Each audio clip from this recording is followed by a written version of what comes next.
جنت عطا فرما دی۔ یہ دیکھو اللہ تعالیٰ کیسے اپنے نبی کا میلاد بیان کر رہا۔ فرمایا تم آگ میں گرنے والے تھے، بچا لیا، تم لڑتے تھے، تمہیں بھائی بھائی بنا لیا، تمہارے دلوں کو آپس میں جوڑ دیا۔ یہاں پر میں اپنے پیر و مرشد حضرت قبلہ ضیاء الامت پیر محمد کرم شاہ الازہری رحمت اللہ تعالیٰ علیہ کا ایک قول ذکر کرتا ہوں، کیسے میرے مرشد نے قرآن کی تفسیر کی ہے، قرآن کی خدمت کی ہے۔ بازار والوں، پیر سے محبت صرف یہ نہیں ہوتی کہ صرف سال میں ایک دفعہ بھیرے کا پھیرا لگا لو، پیر سے محبت صرف یہ نہیں ہوتی کہ صرف ایک دفعہ مرشد کی زیارت کر لو۔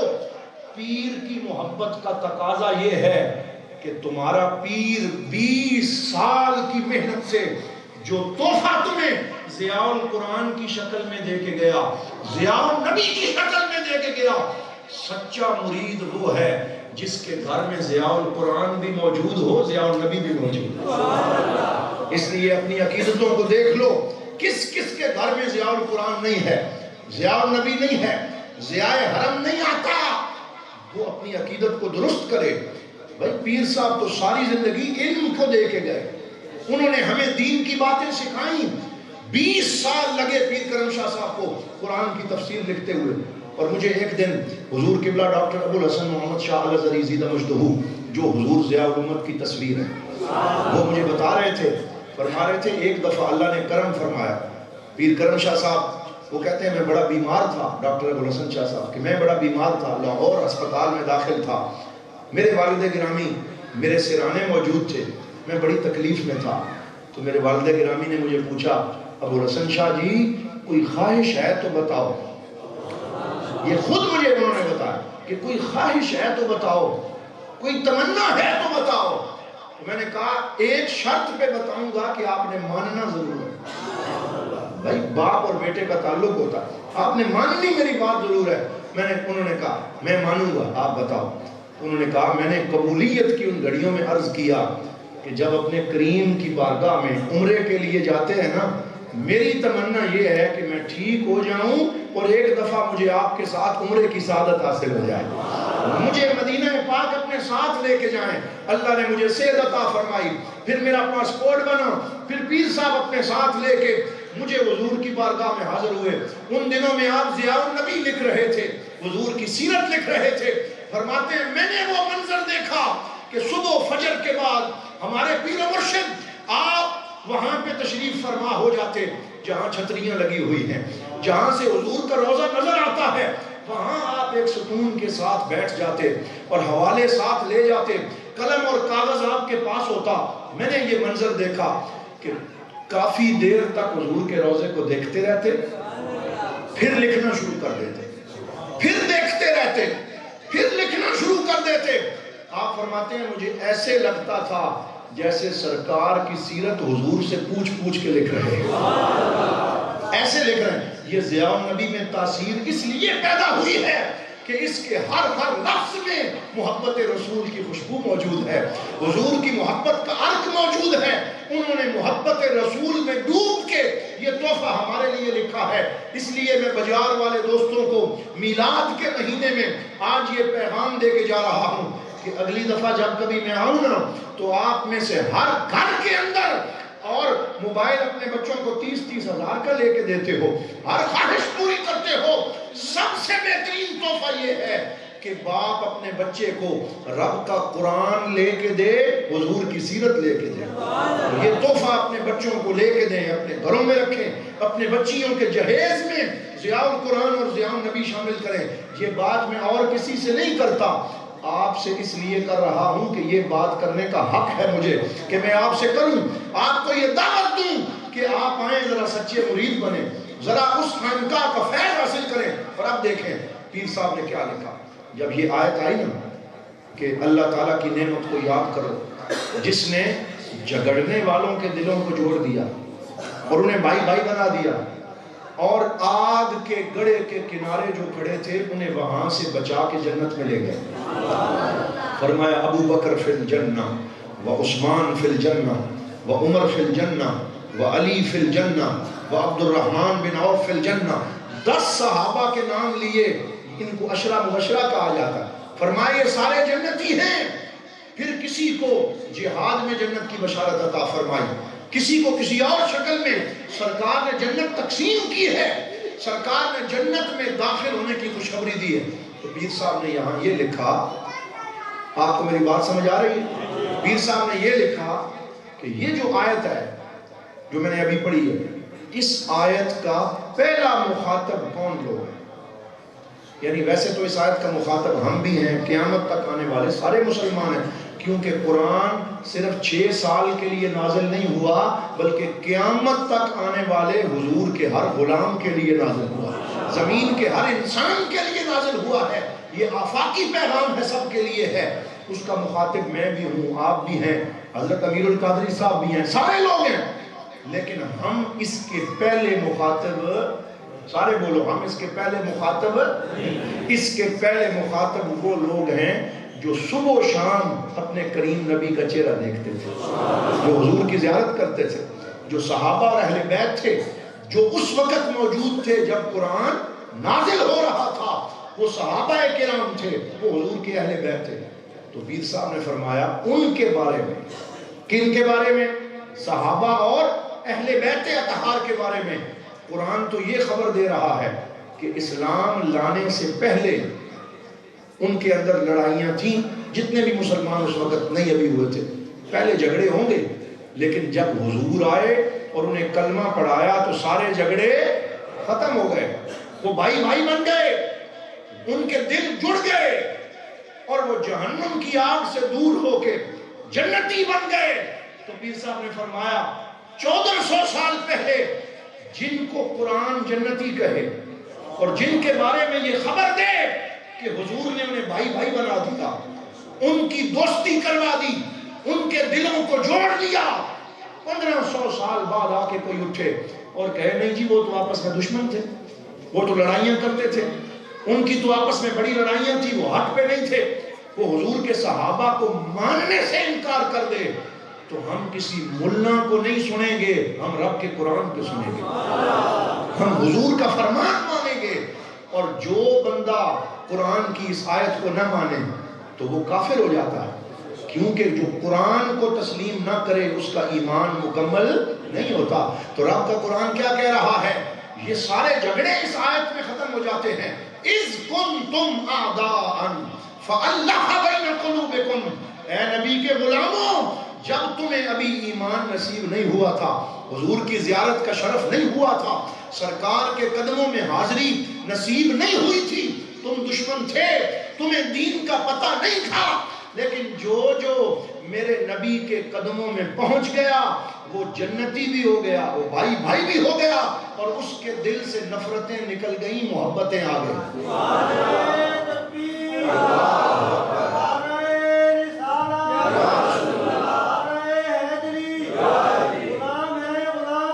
رسول کے غلام موت بھی قبول، پیر محمد کرم شاہ، پیر محمد کرم۔ تو آپ بات سمجھئے، یہ بڑی اہم بات ہے، اس کو یاد رکھنا ہے کہ حضور کے صحابہ، حضور کی اہل بیت۔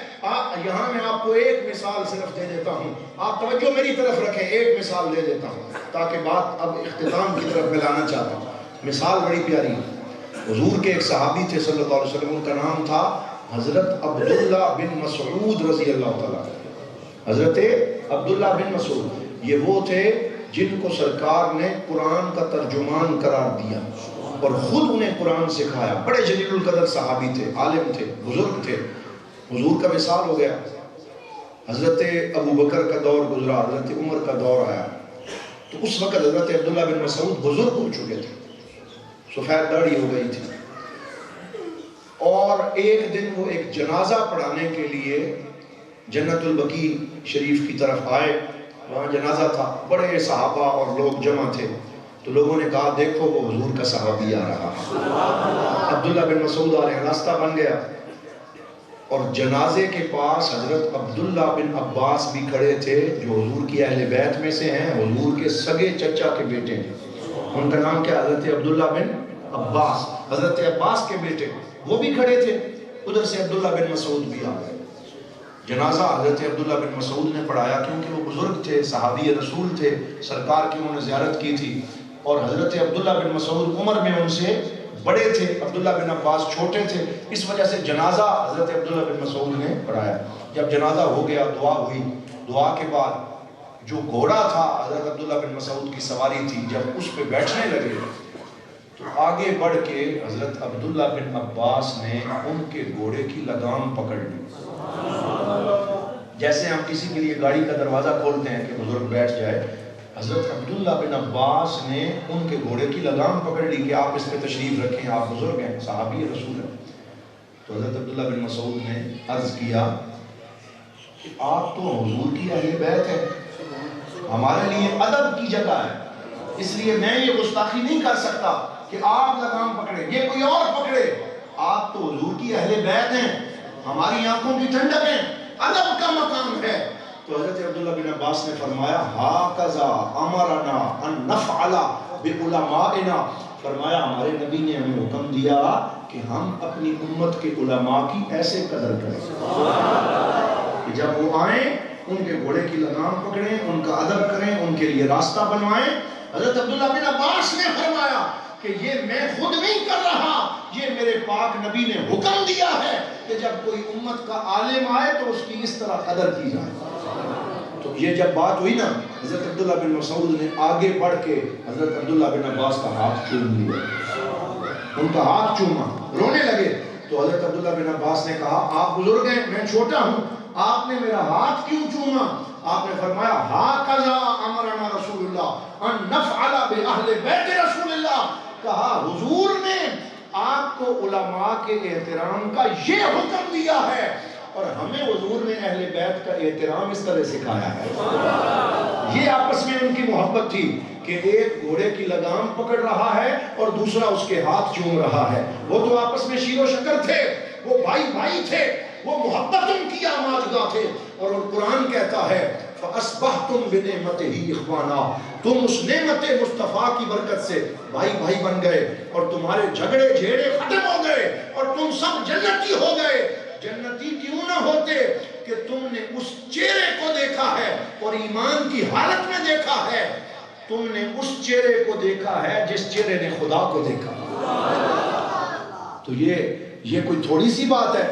علماء فرماتے ہیں اگر دنیا کے غوث قطب ابدال ساری زندگی ایک ٹانگ پہ کھڑے ہو کے عبادت کرتے رہیں، چلے کرتے رہیں، تسبیح پڑھتے رہیں، قرآن کے 100 ختم کرتے رہیں، فرمایا جتنی بھی محنت کر لیں وہ حضور کے کسی ایک صحابی کے ایک نفل تک بھی پہنچ سکتے نہیں، کیونکہ صحابہ کو جو مقام ملا ہے وہ نفلوں کی وجہ سے نہیں ملا، وہ قرآن کی تلاوت سے نہیں ملا، وہ تسبیح اور چلے کی وجہ سے نہیں ملا، انہیں جو ملا ہے وہ نگاہ مصطفیٰ کی برکت سے ملا ہے، وہ حضور کی زیارت سے ملا ہے۔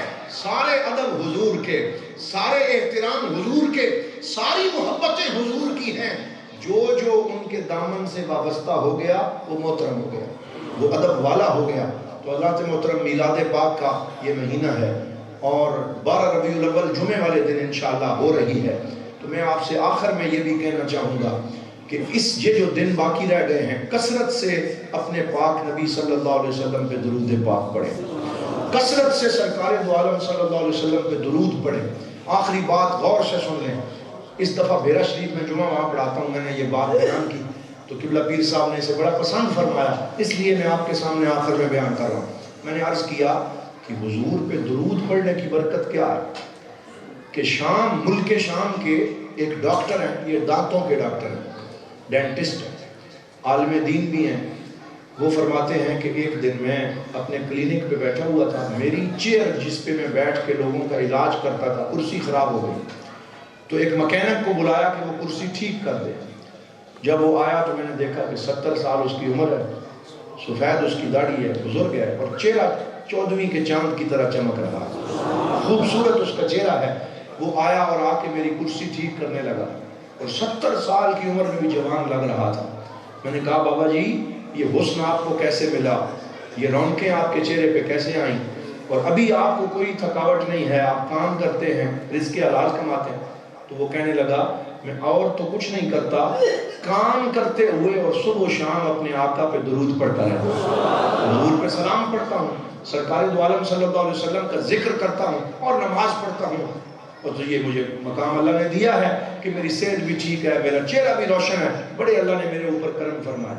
تو وہ ڈاکٹر صاحب کہتے ہیں کہ باتوں باتوں میں جب میں نے اسے اور پریدا، اور پنجابی میں کہتے ہیں جب اس نے اور پھرولیا اور اس سے اور باتیں پوچھی، تو وہ بندہ رو پڑا، کہنے لگا میرے اوپر حضور نے ایک اور کرم بھی فرمایا ہے۔ وہ کیا کرم فرمایا؟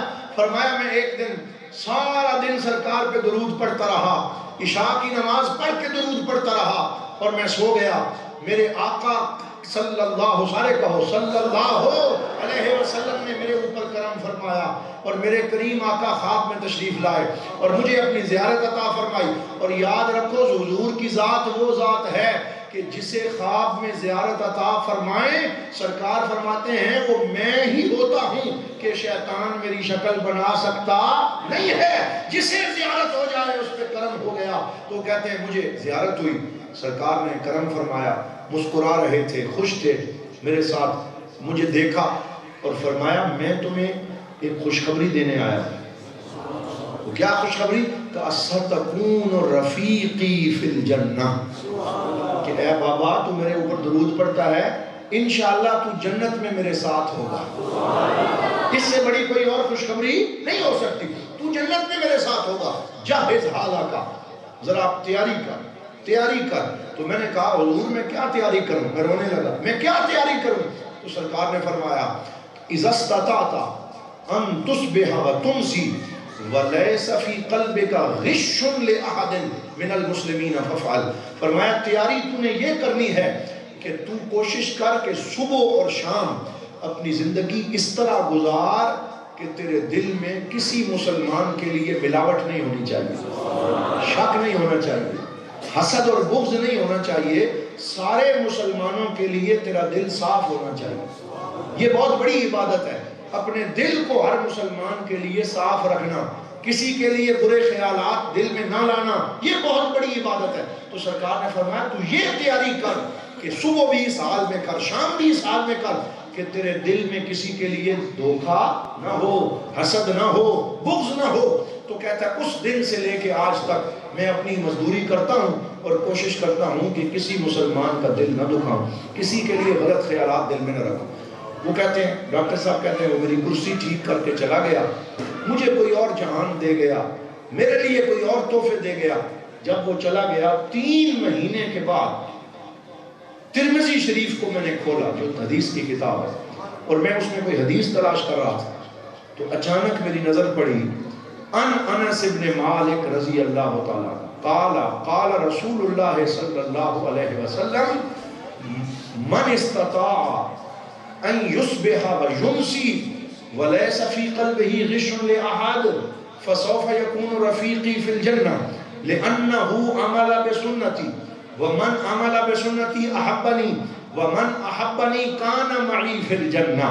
سرکار نے ارشاد فرمایا، حضرت انس بن مالک کہتے ہیں کہ میرا وہ غلام جو صبح و شام زندگی اس حال میں گزارے کہ اس کے دل میں کسی کے لیے بغض نہ ہو، کینہ نہ ہو، حسد نہ ہو، فرمایا اس نے مجھ محمد کی سنت پہ عمل کیا، اور جس نے میری سنت پہ عمل کیا اس نے مجھ سے پیار کیا، اور جس نے مجھ سے پیار کیا وہ جنت میں میرے ساتھ ہوگا۔ وہ کہنے میں نے اس مکینک کا نمبر ملایا، سلیم اس کا نام تھا۔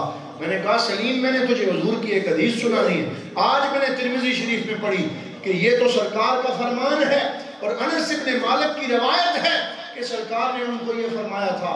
وہ رو کے کہنے لگا اللہ کی عزت کی قسم میں تو کتابیں پڑھنا نہیں جانتا، جو بات سرکار نے 1400 سال پہلے حضرت انس سے فرمائی تھی وہی بات خواب میں تشریف لا کے مجھے بھی ارشاد فرمائی۔ تو حضور آج بھی زندہ ہیں، بولو حضور آج بھی زندہ ہیں، تشریف فرما ہے، نظر کرم فرما رہے ہیں۔ اعلیٰ حضرت نے فرمایا چمک تجھ سے پاتے ہیں سب پانے والے، میرا دل بھی چمکا دے چمکانے والے، میں مجرم ہوں آقا مجھے ساتھ لے لو کہ رستے میں ہیں جا بجا تھانے والے، حرم کی زمین اور قدم رکھ کے چلنا، ارے سر کا موقع ہے او جانے والے، تو تو زندہ ہے واللہ، تو زندہ ہے واللہ، میرے چشم عالم سے چھپ جانے والے۔ وآخر دعوانا ان الحمدللہ رب العالمین۔